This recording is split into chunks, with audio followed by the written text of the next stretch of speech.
ingin menceritakan ada satu hadis qudsi yang isinya menceritakan orang mencari Tuhan, ya, mencari mursyid, mencari guru, ya, bertapa di gunung, bertapa di hutan, naik gunung, turun gunung, masuk hutan, keluar hutan, cari kemana-mana sampai dia meninggal dunia. Di hadapan Tuhan dia dipersalahkan. Kenapa engkau mencariku ke hutan-hutan, mencari guru-guru, mencari lautan? Nggak bakal ketemu. Anda salah jalan. Lalu dalam hadis qudsi dikatakan, andaikan engkau di dunia itu menyambangi tetanggamu yang sedang merintih kesakitan, kau bantu dia dengan obat-obatan, sejak dulu engkau sudah bisa bertemu dengan aku. Andaikan engkau datang, ya, melayat takziah kepada temanmu yang meninggal dunia dan engkau ikut menghantarnya ke kuburan, sejak dulu engkau sudah bertemu dengan aku. Selama ini engkau mencari aku salah jalan.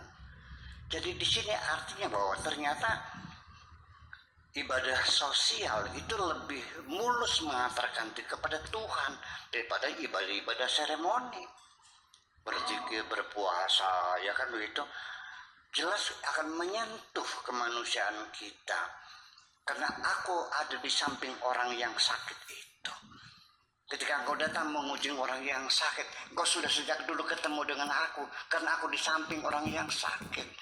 Ketika engkau menghantarkan orang yang mati, aku bersama orang yang mati itu. Jadi artinya bahwa kebaikan-kebaikan yang kita lakukan di dunia kepada sesama itu lebih menjamin akan keberhasilan kita menemukan Tuhan kita. Nah, tetapi ternyata dalam sejarah peradaban Islam sendiri itu ternyata yang dibesar-besarkan itu seremoni,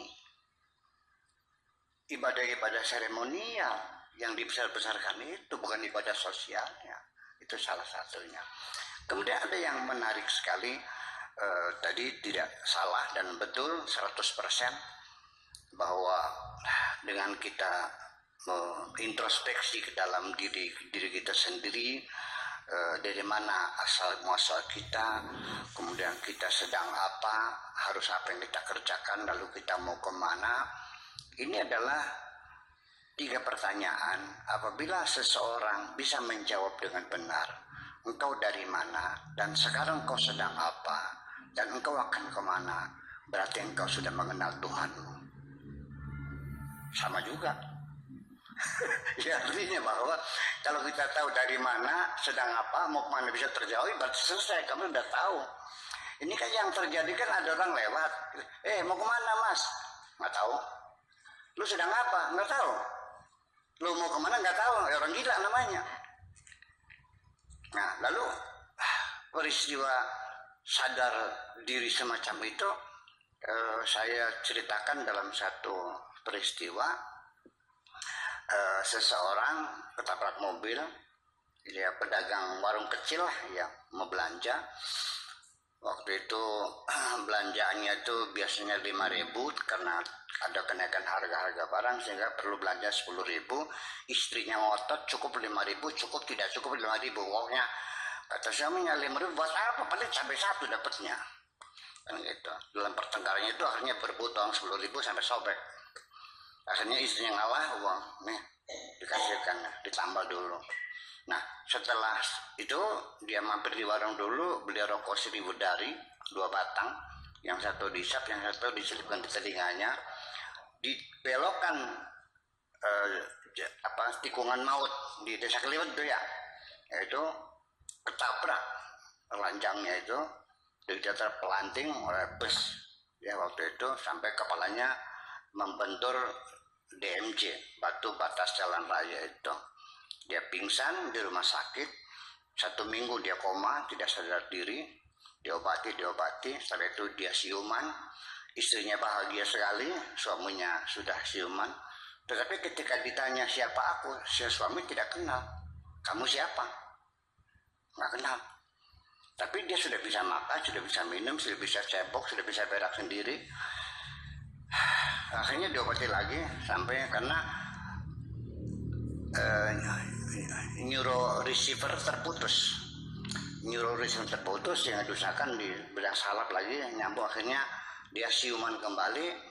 Akhirnya dia mengaku bahwa, oh kamu istri saya.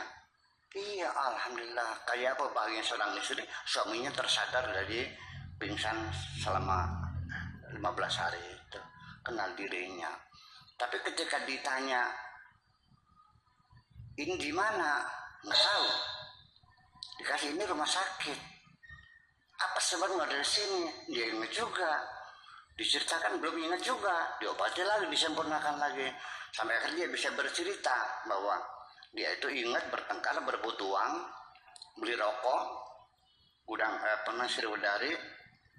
Setelah itu dia nggak ingat lagi. Dikasih tahu, nah kamu ketabrak mobil. Oh gitu, ya. Alhamdulillah. Berarti sudah sadar belum tuh? Sadar. Jadi udah senang, alhamdulillah. Jadi diberi oleh dokter, kamu sudah sehat, bisa pulang. Ya, sudah kenal istri, sudah bisa mengingat peristiwa yang lama. Lalu akhirnya kata dokter, ya udah boleh pulang, semua biaya sudah ditanggung oleh perusahaan. Dan ini pulang silakan diantar dengan dengan ambulan. Begitu disuruh pulang oleh dokter, ini orang nggak mau pulang. Mau di sini aja. Kenapa mau di sini aja? Enak di sini mah. Ranjangnya putih, spraynya putih, lantainya putih, pintunya putih, jendelanya putih, pelayannya putih semua. Enak di sini, nggak mau pulang. Sudah sadar belum? Belum sadar kan? Berarti orang kalau belum rindu ingin pulang, berarti belum sadar.